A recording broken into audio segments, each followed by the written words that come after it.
Peggy Kelly, and today it's Good Morning Santa Paula. Today is Friday, June 5th, and I'm here today with Santa Paula City Manager Dan Singer, and he's going to catch up with different things going on in the city and the world, actually. So good morning. How are you today, Dan?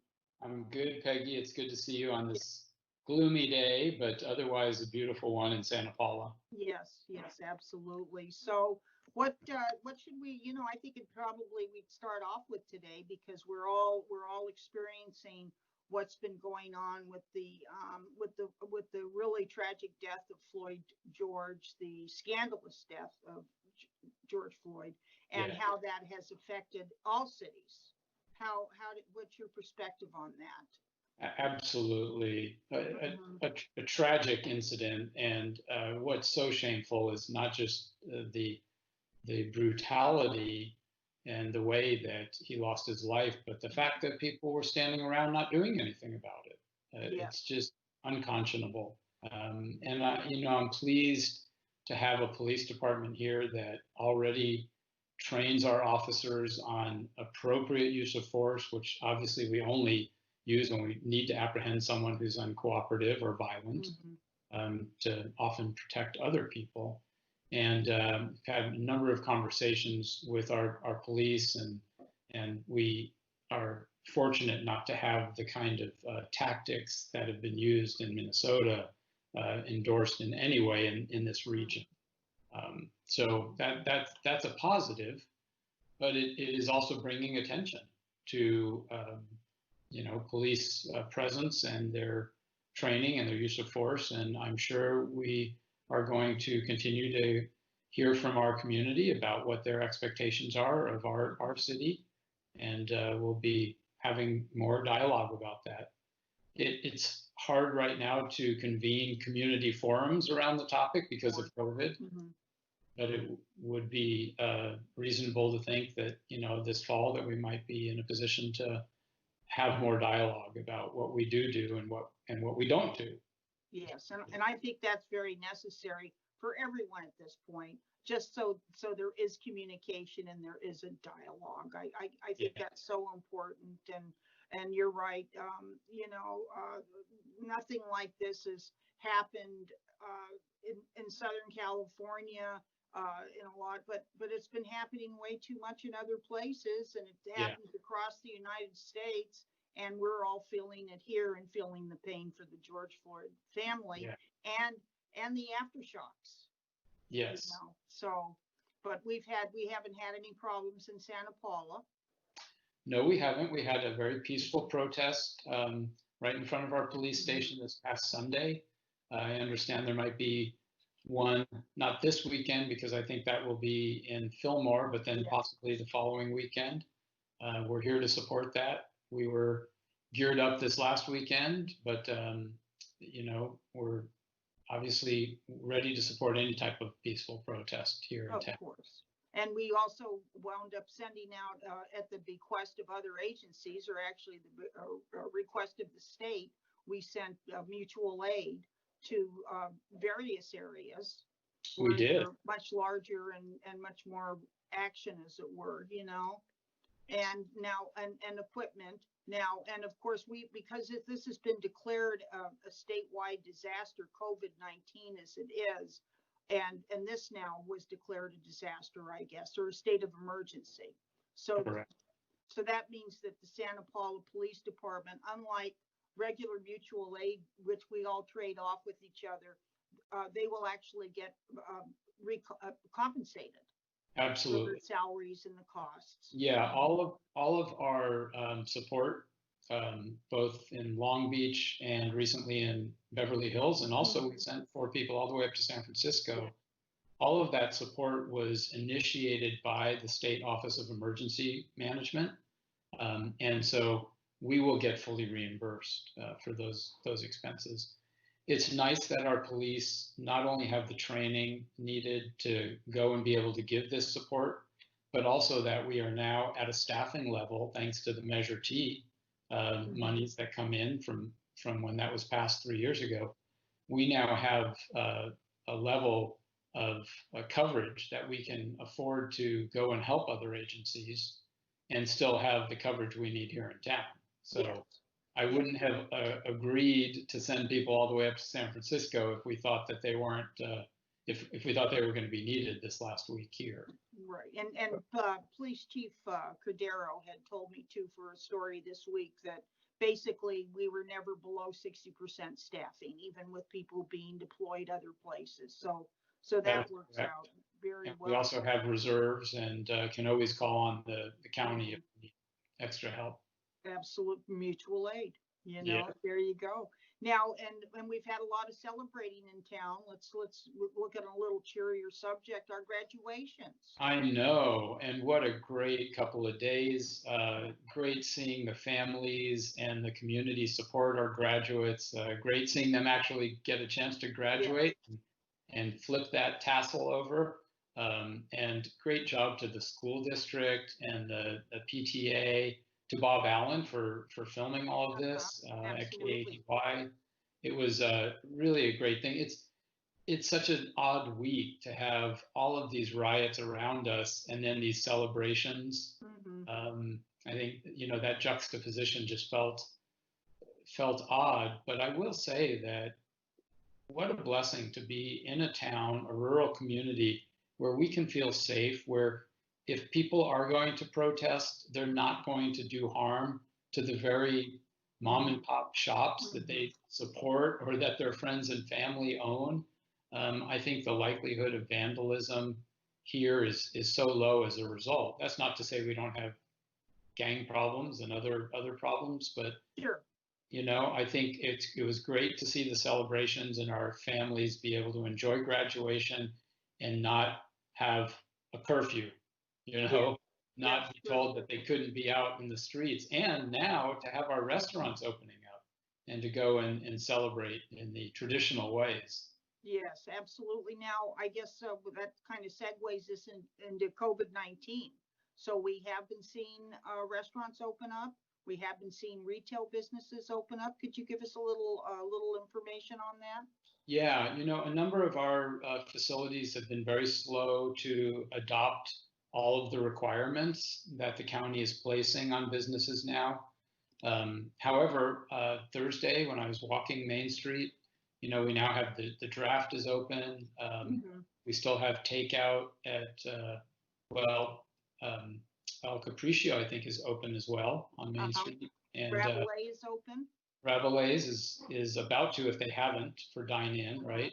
And Dave's Kitchen, the new restaurant there, he thinks probably by July.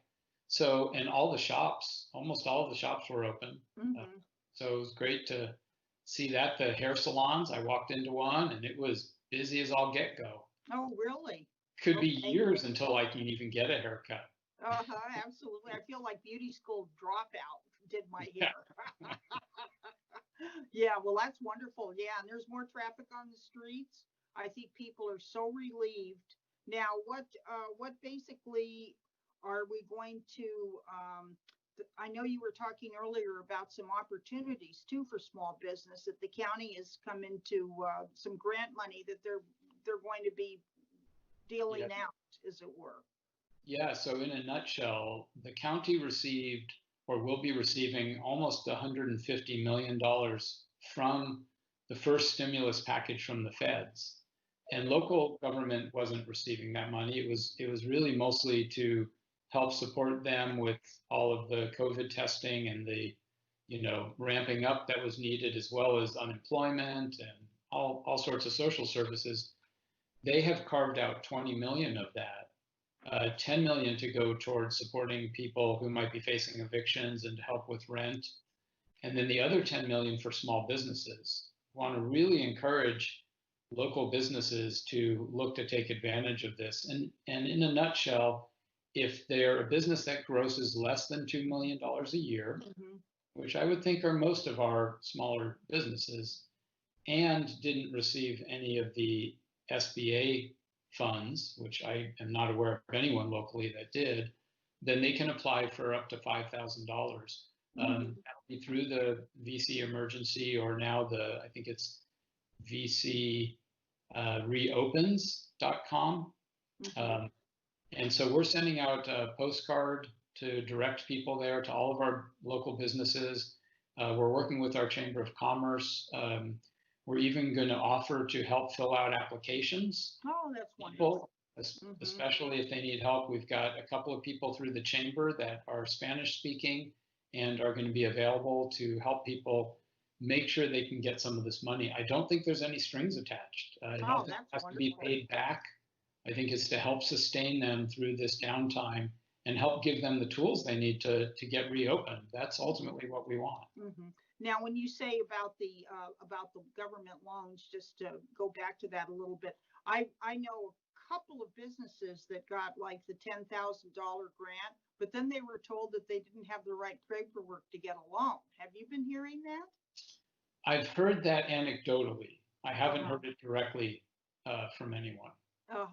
So, and I do know that the county said, if you received some of those monies, but you're still a business that needs help and is under 2 million, it doesn't mean that you couldn't apply. Right. You just may be a lower priority in terms of their program. Absolutely, absolutely, because that's really, I think, and I know Paycheck Protection Program is some people have been able to obtain it, and I think more haven't. So we're just still, we're still in the process of trying to get everybody back on their feet.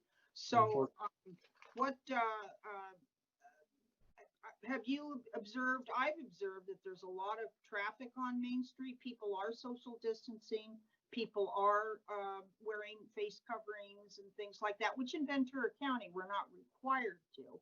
But I know some of our businesses, are businesses required to under the health? So that's a very good question, and thank you for asking that. There are businesses that are required. And some, and they're more than welcome to require it themselves. I mean, that's right.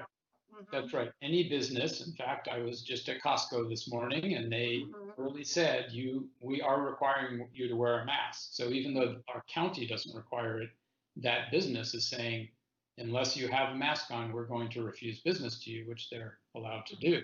Absolutely. What the county order says, like for restaurant workers, for restaurants to open, it's important that the restaurant staff have face protection on. Or, for example, our new hair salons, the hairdressers and the customers are required to have masks on.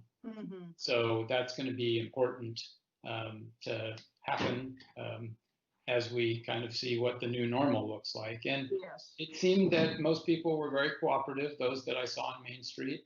But it is a personal decision. If you're walking up and down the street, you're not required to have a mask. But are you required to social distance though, or is that just a recommendation? I mean, it's not a law.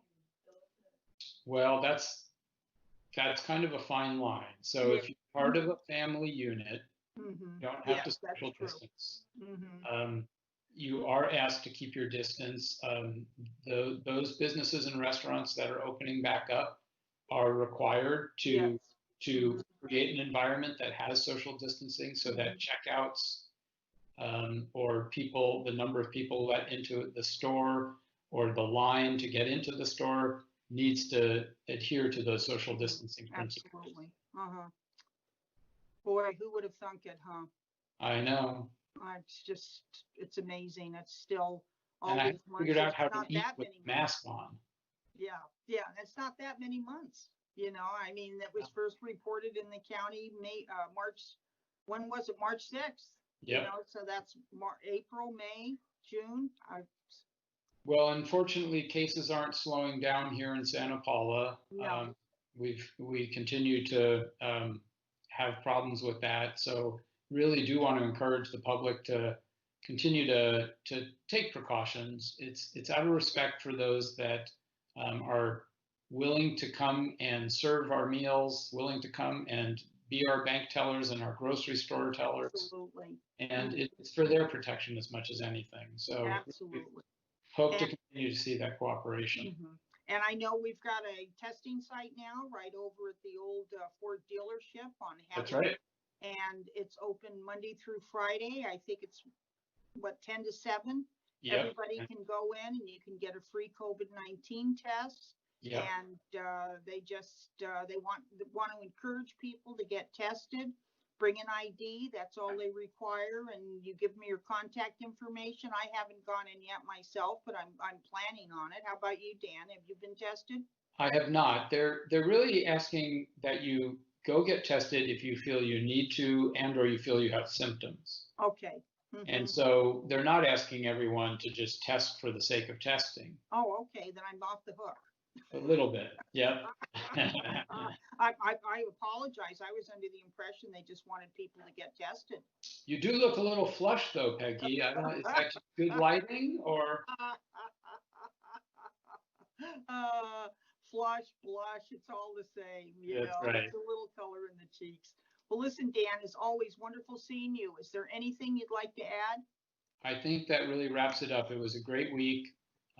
We continue to look forward to supporting our community in terms of peaceful protests, in terms of celebrations, and in terms of further engagement. That's wonderful. Well, thank you so much, and you have a wonderful weekend. Thank you, you too. And be sure to catch us on kadytv.net. And they're also running all the graduations. So if you want to catch that also. Once again, I'm Peggy Kelly, and thank you so much for joining us. Be sure when you visit kadytv.net that you subscribe, okay? And thank you so much. Bye-bye.